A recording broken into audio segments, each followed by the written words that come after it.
I wrote a book called Pet Sematary. When I finished the book, I actually put it in a drawer because I didn't think anybody would want to read anything like that, but they did. I first read the Pet Sematary script when I was an executive at Embassy Pictures. I left Embassy in 1985 to become an executive at Paramount, and I tried to get Pet Sematary made, but the prevailing opinion in those years was that the time for Stephen King movies had come and gone. Ready, and go.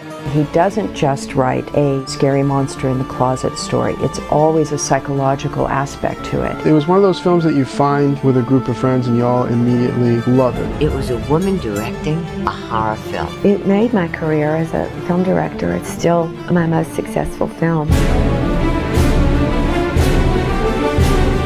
I went in on the callback with her, and because of child labor laws at the time, I think that probably helped. Miko Hughes was a really important part of this film. Paramount was not happy. They wanted twins.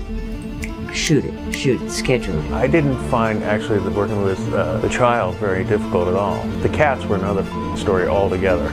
I've always loved Fred Gwynne. He was an amazing actor. What? He'd like to play this? It was Fred Gwynne. He's the one that sets the whole story in motion. When I learned that he had written a book based on My Pet Sematary, it was really quite mind-boggling. You can see something like that and get the beginnings of the story. I knew this fictional character. This was real flesh and blood. All the people who died in this film you cared about. Pet Sematary is really a timeless story. The Zelda scene is my favorite. I mean, because that scared it out of me. Rachel. Don't screw up a shot there because, you know, these people are going to be really angry with you if you do. They said, don't worry, we're not going to burn the other house down.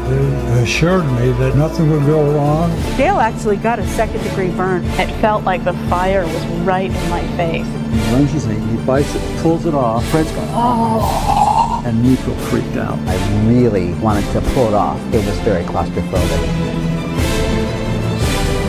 I think I enjoy watching Pet Sematary the most. It's the easiest to disconnect myself from it. It took another year or so before I was able to watch it from the beginning to the end. You have got to go to Midtown to see Pet Sematary. She said there was a whole crowd of kids that went, jump, bitch! It's such a specific moment in time that I hardly remember, and yet it seems to have affected a generation of people that it's just amazing to me that it can be so powerful.